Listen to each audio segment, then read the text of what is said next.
nouvelle vidéo. Aujourd'hui, on va parler du rapport au corps et de la perception dans notre société des normes sociales. Voilà. Est-ce que vous pouvez vous présenter un petit peu ? Mais bien sûr.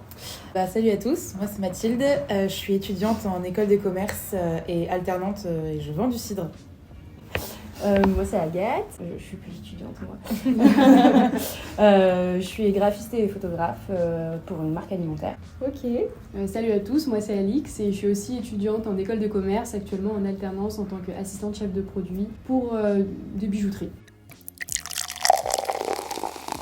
Alors du coup, on va parler une première question. C'est par rapport au rapport que vous vous entretenez avec le fait de changer de corps au cours de la vie, avec les changements que ce soit au niveau de la grossesse ou au niveau de la santé, parce qu'il y a des changements corporels qui peuvent se faire, ou encore vieillir au cours du temps aussi. Comment vous voyez avec cette acceptation peut-être de l'âge pour plus tard, dire ça comme ça. Des avis un peu tranchés dessus.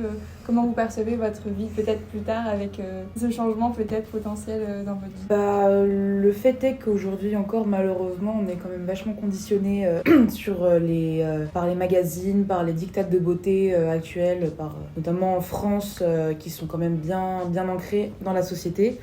C'est vrai que quand on devient des jeunes adultes, aujourd'hui moi j'ai 22 ans, j'ai eu pas mal d'expériences de changement de corps, que ce soit au niveau, alors pas grossesse, mais niveau santé, niveau sportif, niveau de vie tout simplement en fait. Et c'est vrai qu'on nous conditionne vachement à rester dans un certain moule qui est assez mince, assez entretenu, tonique, qui fait du sport, très healthy, très routine, très Instagram. Et je vis au jour le jour, mais c'est vrai que ça peut tendance à avoir des effets toxiques parce qu'en fait on se retrouve constamment jugé. Alors ça, peu importe au cours de la vie, mais c'est vrai que même que ce soit à 22 ans ou que ce soit à 50 ans, en fait, moi je le vois très bien avec mes parents ou même des amis de mes parents qui me posent des questions. Mais est-ce que je suis pas trop grosse alors que ils ont la cinquantaine passée, quoi, donc... La jeunesse éternelle, ce problème, je trouve qu'il y a lié avec la chirurgie esthétique. Dès que tu vieillis, en fait, il faut pas faire plus de 30 ans, t'es constamment dans des carcans où il faut faire jeune, et à 50 ans, il faut avoir l'air d'avoir 30 ans, alors que non, et la maturité, j'ai l'impression, elle est de moins en moins acceptée, et encore plus par le regard des autres, quoi.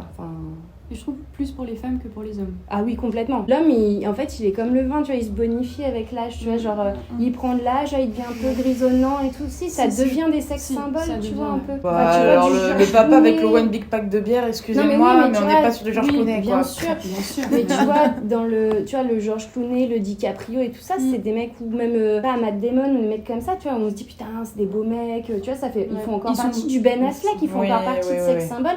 Genre, les mecs, ils sont quand même quasiment tous cinquantaine passée, quasiment, tu vois. Ou en tout cas une bonne quarantaine. Alors que, tu vois, des femmes, je trouve, qui vieillissent, c'est un peu compliqué, à part quelques icônes à la Meryl Streep ou Jennifer Lopez, où tout le monde est... oui, mais c'est de la retouche partout, quoi. Ouais, en fait, c'est ça le problème, c'est qu'on est conditionné, on pense que les gens sont comme ça parce qu'on les voit comme ça sur les réseaux sociaux, mais ils sont pas comme ça en réalité. Quand tu les vois, ils sont pas comme ça, ils ont pas une police, ils sont pas taillés comme un coton-tige, ils sont pas comme ça, c'est pas la vraie vie. Et c'est ça le problème, c'est que nous, on s'identifie trop à ça. Et en fait, malgré maintenant cette envie de devenir transparent et de montrer de plus en plus la vraie vie sur Instagram, c'est compliqué. Et il y en a beaucoup qui le font pas. Et c'est pas forcément les gens qu'on suit qui le font en plus. Ouais, non, moi je trouve que ça fait peur un peu aussi de vieillir. Ouais, ça te fait peur, bien sûr. Ouais, ça fait peur, parce que ton corps il change, même le fait d'avoir un enfant, je pense pour moi ça me fait peur. Parce que moi, du coup, en consultation, je reçois tout le temps des femmes qui ont eu des grossesses, et au terme de ces grossesses, elles n'ont pas perdu de poids, et du coup, elles ont pris du poids, sauf que comme on est conditionné par la société, ça peut faire peur aussi. Ouais, et puis le fait aussi de dire que au cours de la vie, ton métabolisme il change, donc du coup, tu pourras pas manger pareil, tu pourras pas avoir la même activité physique, parce qu'au niveau santé, ça s'altère, et du coup, tous ces changements corporels, ils s'effectuent en même temps, et du coup, c'est pas forcément agréable, il faut accepter aussi ça. Le problème, c'est que les gens ont tendance à juger sans connaître.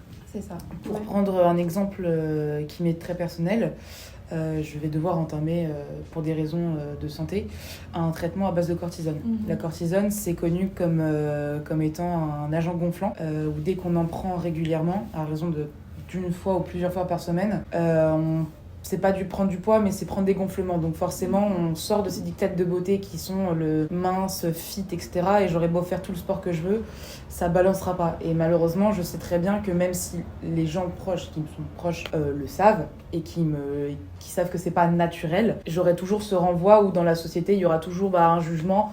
Alors bien sûr, on s'en fout comme on peut, mais il y a tout, celui qui s'en fout à 100% est un menteur. Je suis désolée, mais c'est pas possible.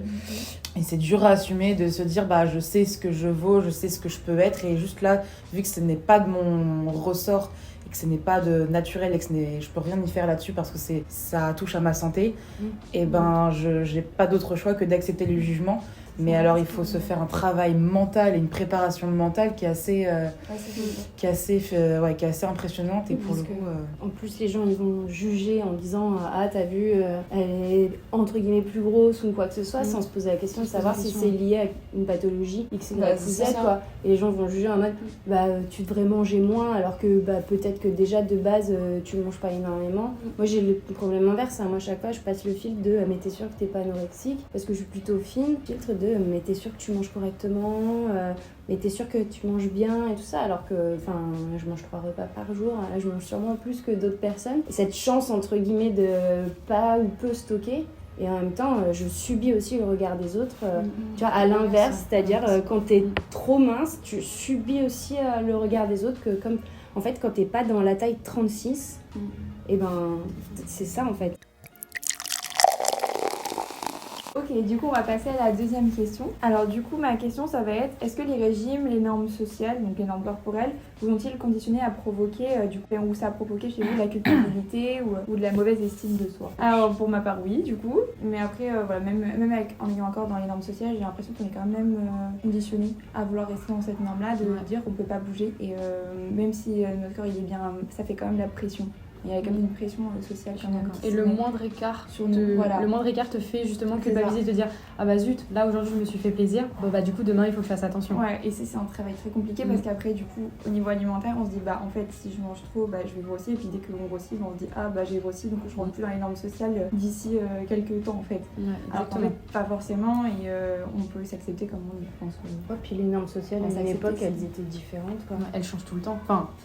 Depuis quelques années elles changent peut-être pas, mais en tout cas comme on disait avec Mathilde, au 18e siècle, 17e siècle, etc., c'était pas du tout pareil. Tu vois, dans les années 90, on était vraiment sur 90, début 2000, c'était vraiment les femmes cintres, quoi. Il fallait pas de forme, pas de poitrine, pas de hanches. Alors que là, aujourd'hui, on accepte un peu plus on a un peu un retour au physique Marilyn Monroe, tu vois. Un peu plus de hanches, mais une taille très marquée. Il faut quand même de la poitrine. On le voit, tu vois, des Beyoncé, des J-Lo, tu vois, genre ce physique un peu pas charnu, mais il faut des hanches qui soient là, une taille très marquée, et puis en fait, un bonnet B aujourd'hui, ça fait plus l'affaire, quoi. On te dit, t'as des tout petits seins. Alors qu'il y a 10 ans ou 15 ans, un bonnet B, c'était déjà presque trop, en fait. Et puis il faut ventre plat aussi, parce que du coup, faut des formes, et faut pas de bourrelet.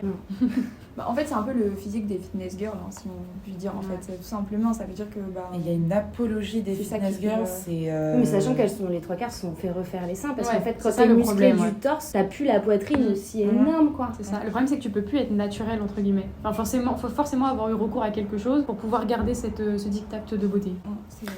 Et ce qui est assez ouf aussi, c'est que par le canal de la télé-réalité, il y a beaucoup de personnes qui, justement, pour ressembler à ce diktat de Kim Kardashian qui l'a initié. Toute la télé-réalité aujourd'hui qui a fait des injections, du botox, des liposuctions, des lipos où ils ont retiré de la graisse pour le mettre dans les fesses ou dans les seins. Aujourd'hui, je trouve qu'il y a un regain naturel où il y en a beaucoup qui sont en train de se le faire enlever. Ça passe par des... Mais parce que c'était une mode en fait. C'était une mode, sauf qu'aujourd'hui, maintenant, il y en a qui l'ont fait mais qui ne peuvent plus l'enlever, ou alors ça devient hyper dangereux pour leur santé. Mais tu sais que moi, ça m'est déjà arrivé, tu vois, je veux dire, que les dictats de la société, tu vois, genre, du coup, c'était pas spécialement des régimes ou des choses comme ça, mais de penser à de la chirurgie esthétique pour moi, tu vois. Alors que, moi aussi. Tu vois, genre, réfléchir, des fois, c'est des trucs tout simples, mais est-ce que je me ferais pas des petites injections au niveau des lèvres pour avoir les lèvres légèrement plus pulpeuses? Enfin, je veux dire, on n'est pas que sur du global corps, tu vois, on est aussi sur différents trucs. Ouais, voilà. Ça dépend des complexes que t'as, en fait, simplement. Ouais. Après, je pense que aussi, il y a les régimes, tout ce qui est, par exemple, autour du fait de faire un régime pour l'été ou des choses comme ça, ou dire, en fait, il faut perdre du poids, sinon t'es pas bien, etc. Moi, je trouve ça hyper nocif aussi. Enfin, je sais que moi, plus jeune, du coup, ça m'est déjà arrivé de me dire, je vais faire un régime pendant 3 mois pour juste aller, pouvoir aller à la plage tranquille, en fait. Alors que j'avais pas spécialement besoin de perdre non plus. Et je trouve ça hyper nocif, ou tous les régimes type Weight Watchers ou quoi, qui conditionnent à dire, c'est l'été, en fait, on va faire un régime, c'est le moment, en fait. Et d'amener à des groupes de parole aussi, où les gens ils parlent entre eux et ils se disent on est ensemble, on perd du poids ensemble. Enfin, c'est quelque chose de très bizarre. Et moi, je trouve que ça parle peut-être à quelque chose d'un peu sectaire même d'ailleurs. Ou même tout ce qui est un petit peu Herbalife ou des choses comme ça. Moi, je considère ça comme quelque chose d'un peu sectaire pour le coup. Après, attention, on n'est pas du tout en train de dire que dès lors qu'on dit on veut faire un régime, c'est toxique ou c'est pas sain ou que c'est pas. Il faut faire attention. Ça dépend en fait de la motivation qu'il y a derrière. Ça dépend si on est accompagné aussi. Voilà. Et accompagné et comment on le fait et si c'est une démarche bienveillante ou non. C'est ça. Oui, c'est ça. En fait, pour moi, j'ai l'impression que c'est est-ce que je le fais pour moi ou est-ce que je le fais pour les autres, quoi. Et à partir du moment où, mais dans tout en fait, enfin, je veux dire, ne serait-ce que on parle d'alimentation, mais au niveau du corps, il y a plein de choses. Ça va être l'épilation, ça va être le maquillage, enfin ça veut dire tous les artistes, la manière de s'habiller ou quoi que ce soit, enfin tout ça est lié au corps et en fait c'est est-ce que je le fais pour moi ou est-ce que je le fais pour les autres, quoi. Mais le truc, est-ce que tu te dis pas aussi est-ce que je le fais pour moi par rapport aux autres aussi, c'est vrai. Il peut y avoir ça, les deux, Ouais, c'est sûr.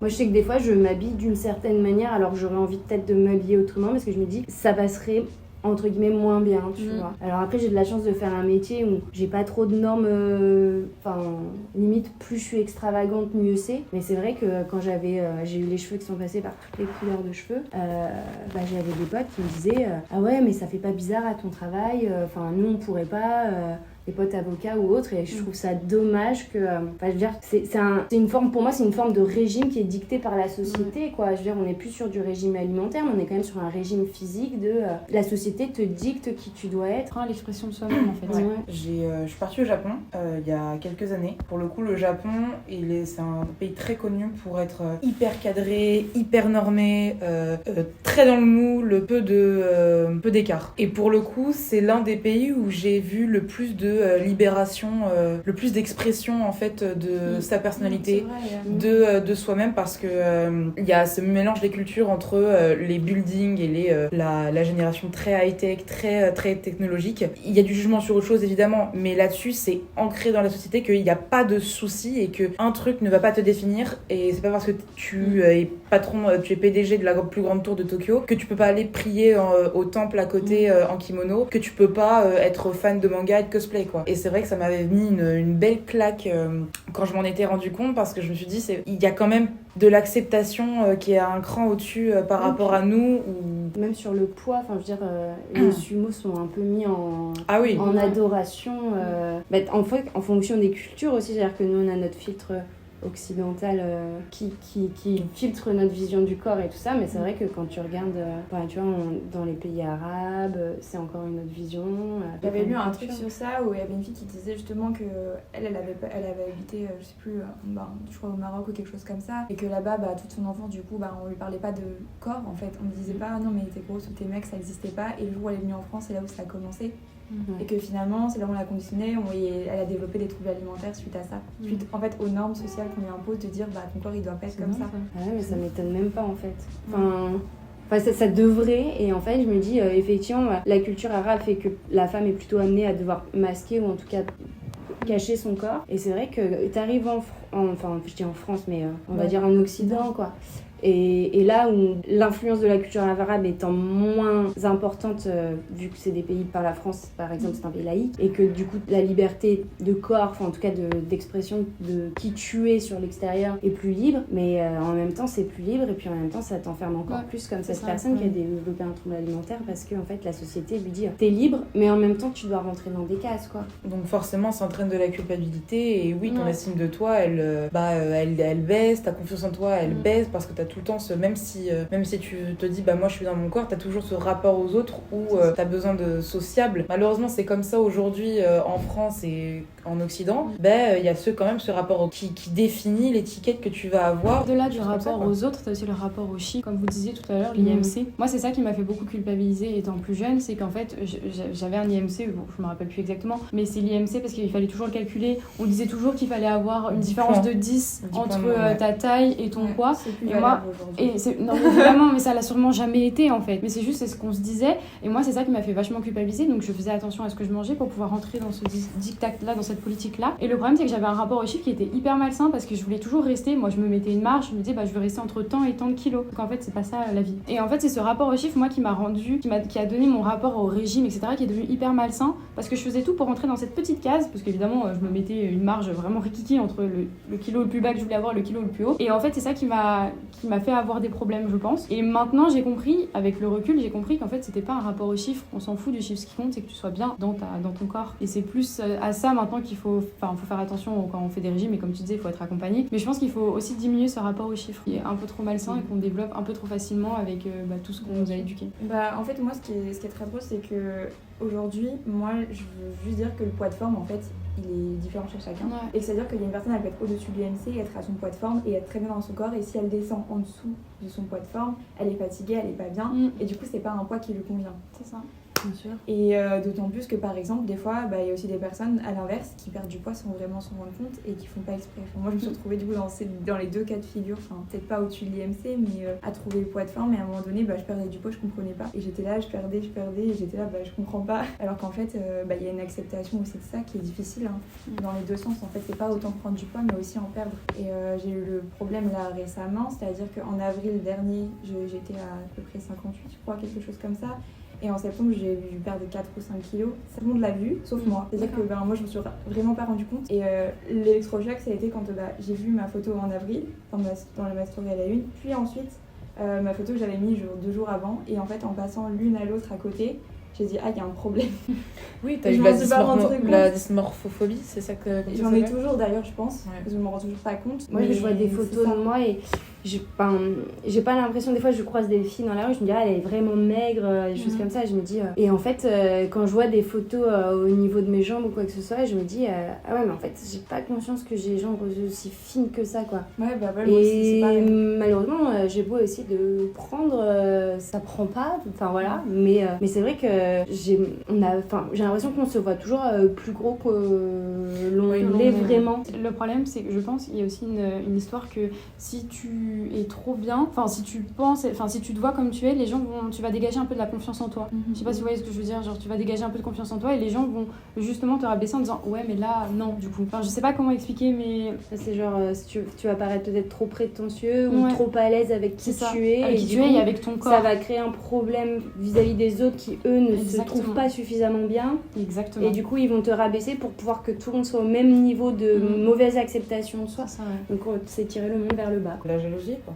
Ouais, mais mal placée mais en même temps compréhensible parce que en fonction du mindset dans lequel t'es moi je sais que j'envie et je jalouse des corps de personnes que je n'ai pas. C'est dans ce sens-là. Ouais, mais est-ce que ça veut dire que pour autant tu dois aller saquer la personne qui a confiance en elle et qui se sent bien? J'ai pas dit que je cautionnais ça, j'ai dit que la jalousie se comprenait. Mais la jalousie se comprend parce que je le vois avec moi et au final on est en pleine comparaison très souvent et moi j'ai le gros problème de dysmorphophobie par rapport aux photos où en fait quand je me vois dans le miroir, quand je me vois moi toute seule et comme moi je m'imagine, je me trouve pas aussi grosse que je me le pense et en fait dès que je vois une photo, ah ouais merde, donc c'est à ça que je ressemble. Ok, trop cool, nickel, bam et...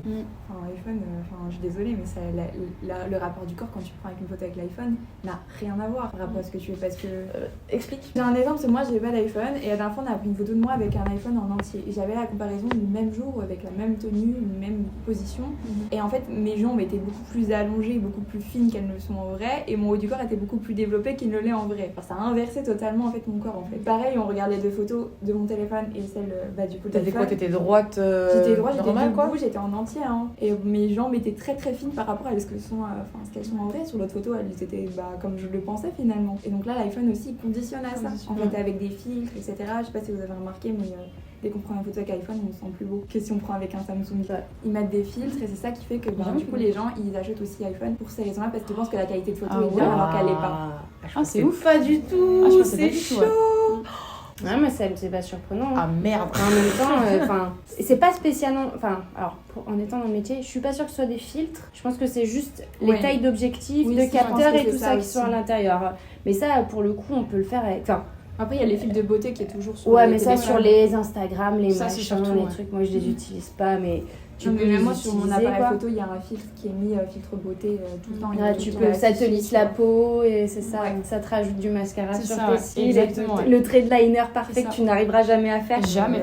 Ok. Mais après tu peux, c'est vrai que travailler dans la photographie, alors c'est de la photographie de bouffe, mais effectivement en fonction de comment je vais prendre l'angle de vue, je peux faire paraître la tomate 10 fois plus grosse ou 10 fois plus petite.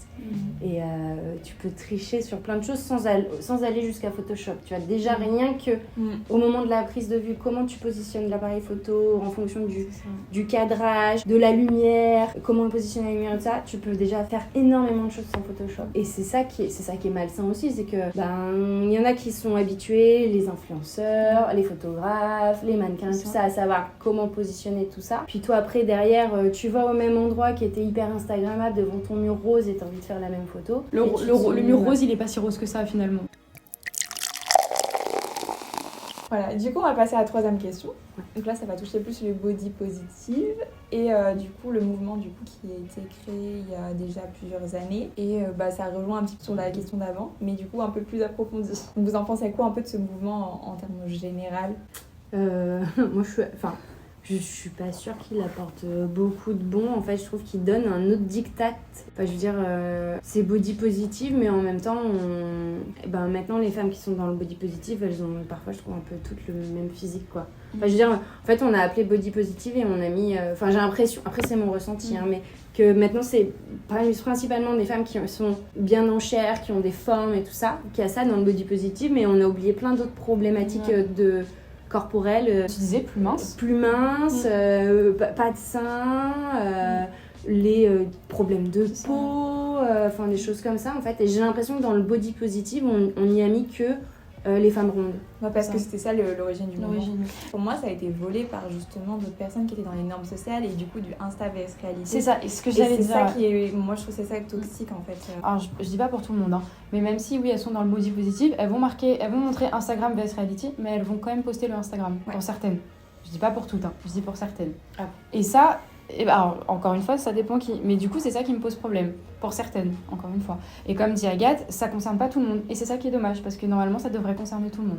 Et tous les corps. Il est générique, en fait. Et tous les corps, tout le monde. Et en fait, il devrait pas y avoir de limite. La démarche à la base du body positive, elle est trop cool. Elle est super parce que... Non, mais si on revient juste des bajas aux bases, c'est que le body positive, c'est pousser l'acceptation de soi. Donc... Le principe, il est trop cool, il est génial. Maintenant, vu qu'il a été très marketé et très réutilisé par, comme tu le disais, des marques, il y a beaucoup de créateurs pour le défilé qui l'ont utilisé. Ouais, ça, c'est bien. Il y a pas mal de choses qui font que ok c'est très cool. Maintenant il y a des gens qui disent body positive, accepte-toi comme tu es, accepte-toi. C'est limite c'est pas un ordre, mais c'est un peu en mode maintenant qu'il y a ça, t'as plus trop d'excuses pour ne pas t'accepter. Donc en fait, tu vois des gens, des gens, pour ma part en tout cas rondes, donc qui me collent, le body positive me colle totalement à ma problématique. Le problème, c'est qu'aujourd'hui, je vois des femmes rondes qui s'assument et c'est trop cool pour elles, vraiment ravie pour elles. Mais moi, en fait, je commence à culpabiliser, de me dire, mais moi, pas encore. Et moi, j'ai encore des trucs qui me saoulent et j'accepte pas ces défauts, j'accepte pas ces bourrelets, j'accepte pas ça. Et je commence à culpabiliser, de me dire, mais du coup, c'est pas bien que que j'accepte pas mes bourrelets, parce qu'aujourd'hui, on pousse vraiment ce côté accepte-toi, accepte tes bourrelets. Sauf qu'en fait, aujourd'hui, c'est bien ce côté body positive, mais il n'y a pas la société qui suit parce qu'ils continueront toujours à te dire t'as des bourrelets en trop, tu fais pas assez de sport, alors que... On a quand même vu un changement dans la société quand même. Je trouve que comme tu disais, c'était très cool parce qu'on le voit maintenant, comme tu disais, sur les podiums des défilés, c'est plus que des mannequins toutes fines, on voit des formes, on voit des corps différents, c'est pas toujours le même corps qui défile alors que c'est pas la même tête. Vraiment, on voit des corps différents. Pareil sur les affiches publicitaires. Encore une fois, en effet, ça a été très marketé. Mais il y a quand même eu du positif. C'est quand même hyper cool tout ça au début parce qu'il y a quand même eu du changement, mine de rien. Oui, vraiment, il y a quand même eu du changement et c'est venu impacter tout. Maintenant, comme tu dis, oui, il y a aussi des revers négatifs, mais comme pour tout finalement. Ouais, pour moi, ce qui me dérange le plus en fait dedans, c'est qu'on dit s'accepter, mais s'accepter, c'est un mot trop fort. Alors que chacun a des complexes et les complexes en fait on les choisit pas et on peut pas accepter ces complexes, on peut juste les accueillir finalement. C'est plus le fait d'accueillir ce que tu as déjà qui te dérange en fait et de vivre en paix avec, c'est plus ça ce que ça devrait représenter finalement. C'est beau ce mot. Moi, c'est beau, c'est beau ce que tu dis. Mais la santé mentale c'est pareil, ouais. c'est l'accueil de tes émotions négatives en fait. Bah, c'est exactement le même principe, t'es pas obligé d'accepter quelque chose que tu n'aimes pas. C'est comme si tu acceptais une situation qui ne t'intéresse pas en fait. Ouais. Qui à apprendre et ça veut dire peut-être se focaliser sur des points que tu préfères dans ton corps. Je pense.